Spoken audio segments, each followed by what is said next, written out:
Joining me now is Bob Kincaid. He's a host at the Progressive Radio Network, Head On Radio, and he's also, I'm sorry, Bob, it's the Community, could you tell me your second affiliation, Bob? I'm sorry. Sure. The Appalachian Communities Health Emergency Campaign, the ACE campaign, ACHACT.org.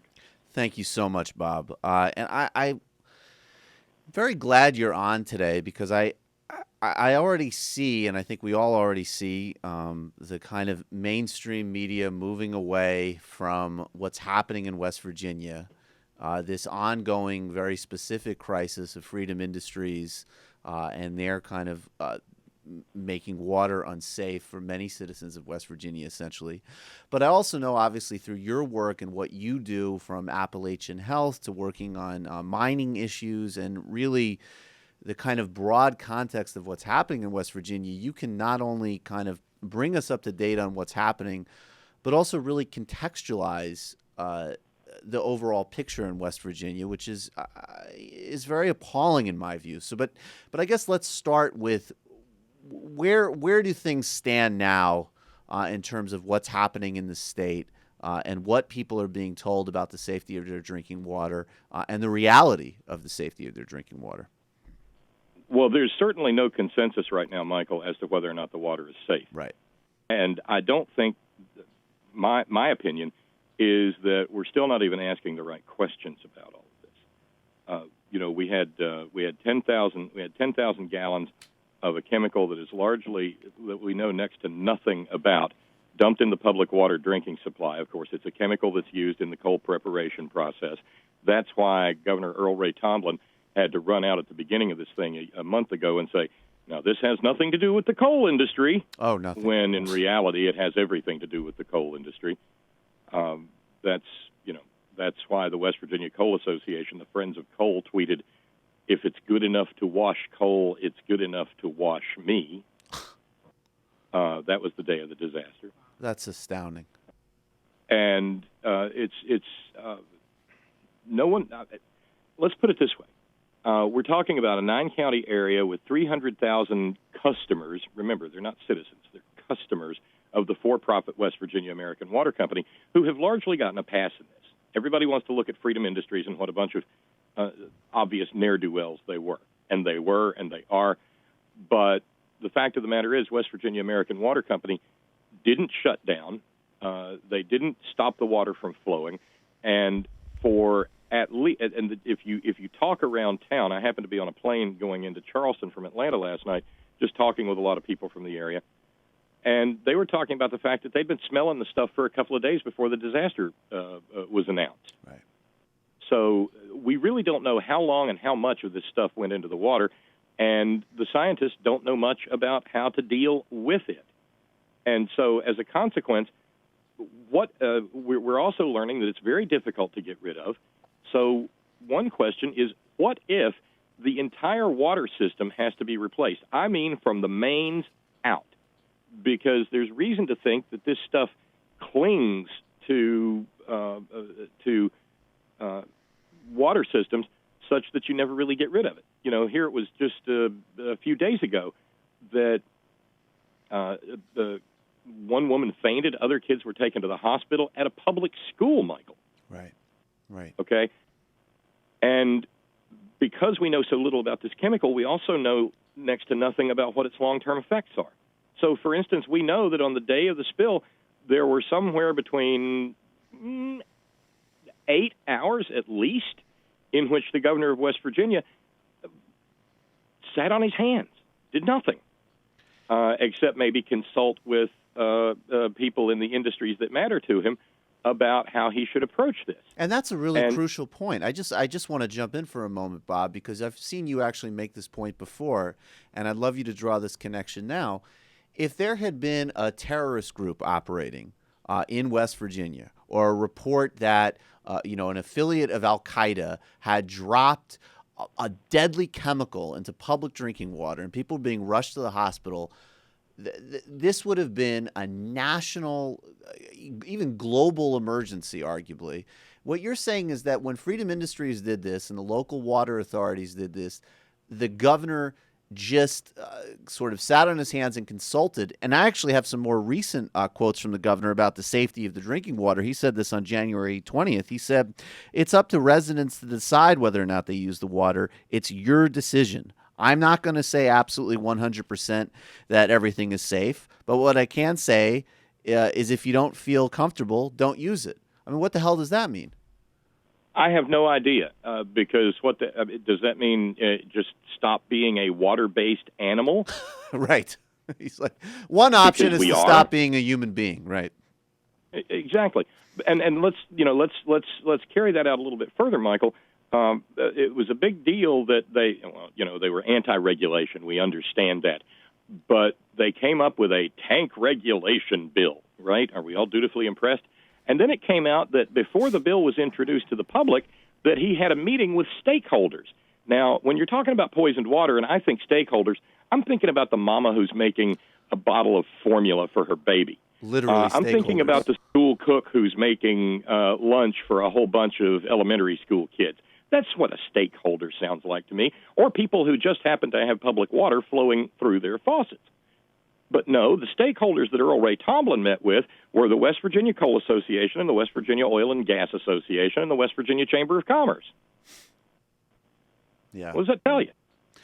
Well, I mean, it seems to tell us sort of everything we need to know. But moving off of that, so we know that the situation is at best far from clear. This seems to be a kind of very clear path into what you've been talking about for a long time, which is really that the political leadership of West Virginia is completely compromised by these industries, and there really is so where besides obviously you and people you work with, is there any aspect of state government or government or governance in West Virginia that is acting on behalf of the public, or is this really a totally compromised system and really a small, an active and strong civil and activist society, but with very few allies in actual government in West Virginia? I mean, where are West Virginia's representatives? I see Joe Manchin on TV talking about cutting Social Security occasionally, but I haven't really seen him talk very much about this. No, see, if I can sort of expand the discussion a little absolutely, bit, please. To give you an idea, I mentioned, you mentioned the ACE campaign, the Appalachian Communities Health Emergency Campaign. Yes. Well, we've got the only bill in Congress that would end mountaintop removal, and we'll say, hopefully, your listeners know what mountaintop removal is. It is a toxic, deadly process that has been shown to be making a whole lot of people very sick in mountaintop removal communities. There are over 20 studies. You can read them at ACHEACT.org, ACHEACT.org. There are over 20 studies talking about coal and particularly mountaintop removal's impacts on human health. We have been trying for years now to get Joe Manchin to acknowledge that those studies even exist. Right.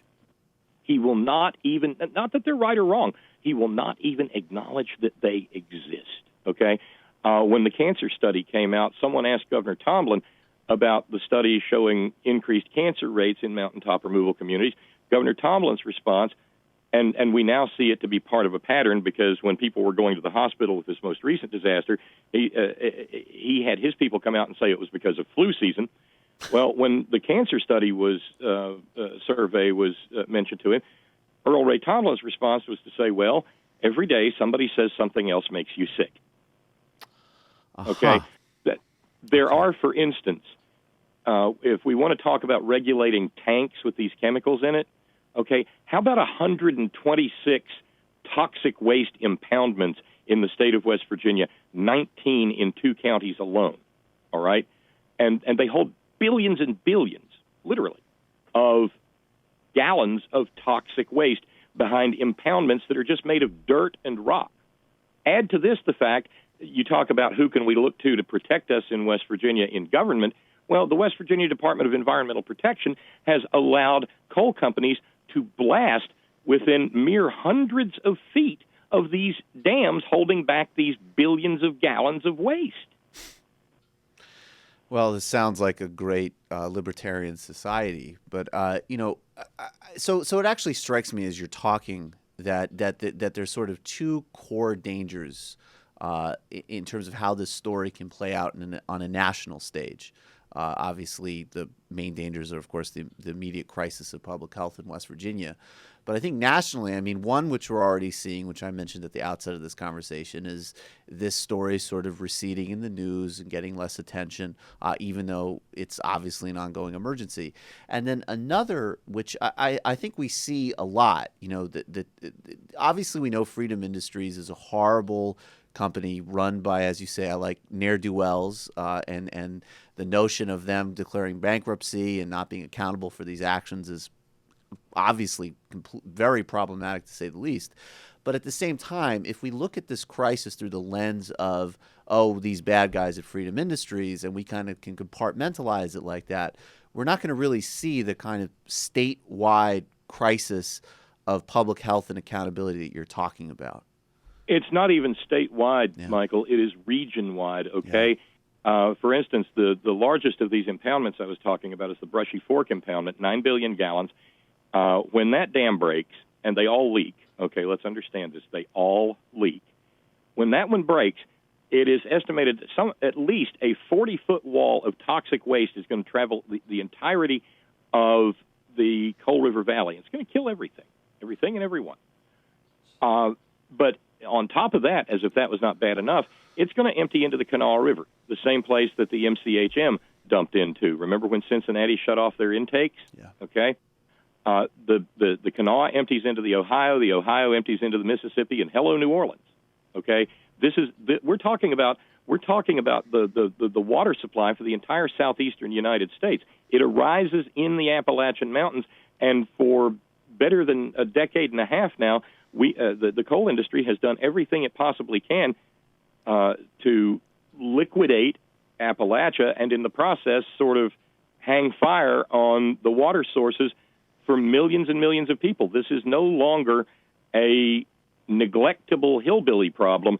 This is an American problem, and it had better be understood as such, because it's coming a lot of other people's way. Absolutely, and I use that phrase, a neglectable hillbilly problem, and I think, again, from a national standpoint, and this is something that's always really upset me, frankly, when we talk about West Virginia and Appalachia as a whole, that it seems to me that the kind of, obviously we're talking about a political crisis, we're talking about corporations that are completely sort of owning the process, I've already put many people's lives and health in jeopardy, and now jeopardizing a much larger part of the country, as you say. And then it seems that the sort of soft corollary of that is just what you say. It's sort of like we have these endless jokes about parts of the country like Appalachia and West Virginia. People don't really take it seriously. They don't take the time that could be taken to kind of connect with the human stakes and the human lives on the ground in these places. And I don't want to overstate the point, but it just seems to me that there's a very important correlation about the kind of national dismissal and at times even just mockery of Appalachia with the reality of what that region plays in our national economy and politics, which is really a core point of dangerous extractive industries, essentially. Well, do you realize, Michael, that in the last 100 years, something on the order of 100,000 people in Appalachia have given their lives for the rest of the country? Yes. In various forms of coal disasters, coal crises, and coal-borne diseases. Yes. And that's not even counting the innocents, okay? We're talking about working people in blow-ups, cave-ins, yes, fires, what have you. Yes. There's a reason we refer to this as the sacrifice zone. And the scant attention that is paid to Appalachia is really kind of shameful because, for instance, if there were 126 multi-billion-gallon toxic waste sludge impoundments in New York State, there would be a riot. Absolutely. Not that I'm advocating that, but people will tolerate things being done to Appalachia because we are forgettable, that they will not tolerate anywhere else. Can you imagine if 9.8 billion gallons of toxic waste were sitting behind a dirt and rock impoundment looming over San Diego. Well, I mean, I couldn't even imagine it because it's literally inconceivable that it would happen. And I think that that's what's so kind of essential and upsetting about this is that it's not there's this history that we don't even know. The 100,000 number, I think, would shock a lot of people. And then, there's this kind of there is a certain kind of cultural mockery and dismissal of these zones of sacrifice. Consider this one statistic, Michael. Yeah. We know, for instance, from studies of birth defects that were done of the region, live birth statistics from 1996 to 2003, we know that a woman who is pregnant and lives in a mountaintop removal area but does not smoke, in other words, she's being a good mommy-to-be, she's got a 181% greater chance of giving birth to a baby with respiratory birth defects than a woman who's pregnant and smokes but does not live near mountaintop removal. Right. And understand with this current crisis with the MCHM, that stuff has been transported to coal prep plants all over southern West Virginia and central Appalachia generally, I suppose. And it's part of what is pumped into these sludge dams because it doesn't last forever. It's used in the process, and then when it's used up, they pump it away because they have no other way of dealing with the massive amounts of waste, the toxic waste that this industry produces. So if you can, those 8 hours still terrify me, Michael. They terrify me. What are we going to learn in 10 to 15 years about what happened to people who drank or used or bathed in whatever MCHM and PPH and, for all we know, formaldehyde-laden water? What are we going to find out about them in 10 to 15 years' time? But see, that's the way it works around here. Because 10 to 15 years later, when you get yourself a cancer cluster, people say, well, just like Earl Ray Tomlin said, well, every day somebody says something else makes you sick. But we should not pay. We should not pay for our lives, or pay with our lives, for the simple act of living somewhere in America. And that's why I've said for a very long time that until things like mountaintop removal are ended outright, no one who lives in central Appalachia in the sacrifice zone can consider themselves to be a fully vested American citizen. Because you don't just kill people for money. And that's what's going on here. I mean, some wag, and it was sort of a bit of black humor, said, if a terrorist had done to West Virginia what a corporation did, we'd have already bombed the wrong country by now. Oh, God, that's brilliant and depressing on so many levels.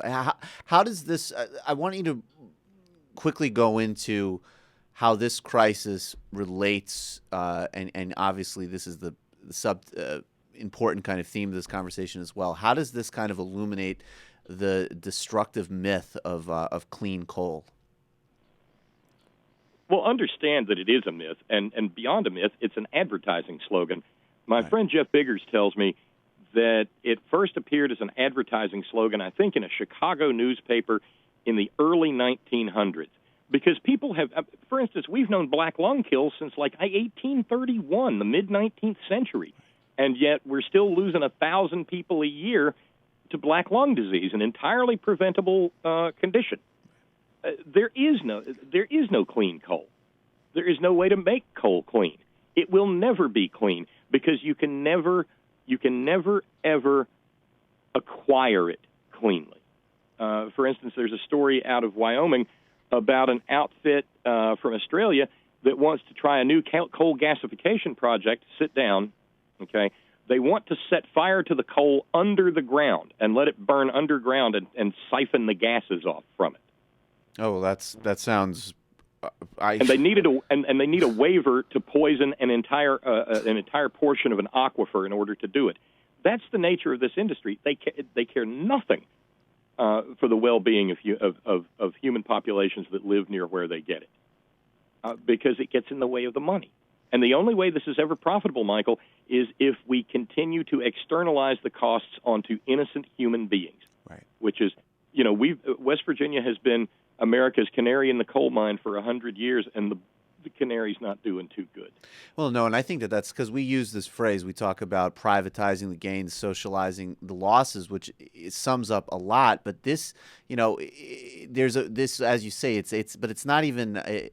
Even that phrase in some ways can be too kind of antiseptic and too kind of clean in a way. I mean, this is literally the privatizing of gain and the socializing of death, essentially. As a final question, and maybe also you can answer in this final question, because I know we'll get some IMs and some calls of people sort of with the, this is the only way people can find work sort of talking point.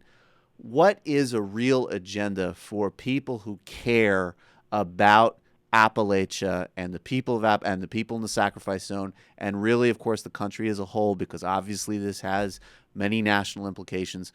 What needs to be done to avert this crisis and get things where they need to be?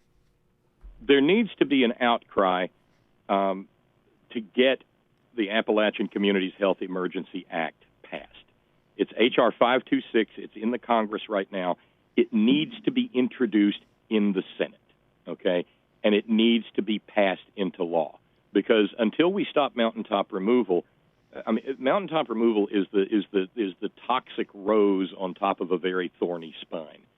And if we can end mountaintop removal, and the AIC Act does it, and it does it through a combination of a moratorium on new permits and a fully funded federal study of all of these health impacts, if we can do that, then we can begin to see what it looks like to try to heal Appalachia.